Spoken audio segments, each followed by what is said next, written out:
В Алданском политехникуме состоялась презентация обновленного автопарка и оборудования для лабораторных. Она прошла в рамках открытого регионального чемпионата WorldSkills Russia. На последнее приобретение техникума посмотрели наши алданские корреспонденты. Во двор главного корпуса Алданского политехникума въезд разрешен. Перед центральным входом колонной выстроилась тяжелая техника и легковые авто.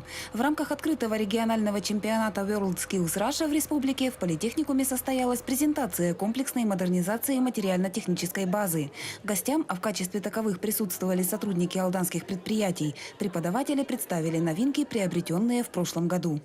Отрадно понимать, что политехникум в Алданском районе развивается, и самый основной плюс является то, что молодые специалисты, которые приступают к таким научной среде, да, скажем так, практическим навыкам, оттачивают свое мастерство, которое в дальнейшем, конечно же, практически пригодится в жизни. В 2018 году средства на развитие центров экономического роста Якутия получила из федерального бюджета. Деньги на улучшение материально-технической базы Минобразования республики распределила между 6 СУЗами.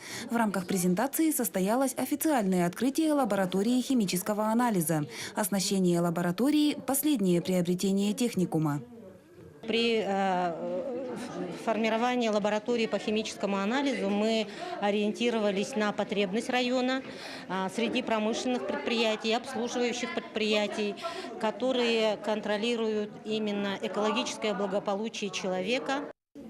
Оборудование лаборатории предназначено для проведения множества количественных и качественных анализов. Будущие экологи наглядно продемонстрировали гостям несколько методов исследований. Выходя из стен техникума, дипломированные специалисты смогут проводить высокоточные анализы на новейших аппаратах. Это уже даже не учебная, это уже профессиональная лаборатория. Здесь можно проводить любые виды анализов. Вот я не стал знакомить, потому что вот здесь прибор есть, рефрактометр. Он применяется, начиная от глазной хирургии, заканчивая пищевой промышленностью. Приобретенные техникумом новинки будут использоваться как для практического обучения студентов, так и для повышения квалификации работающих специалистов. Татьяна Вахнина, Сергей Шипачев, Александр Лукин, Алдан.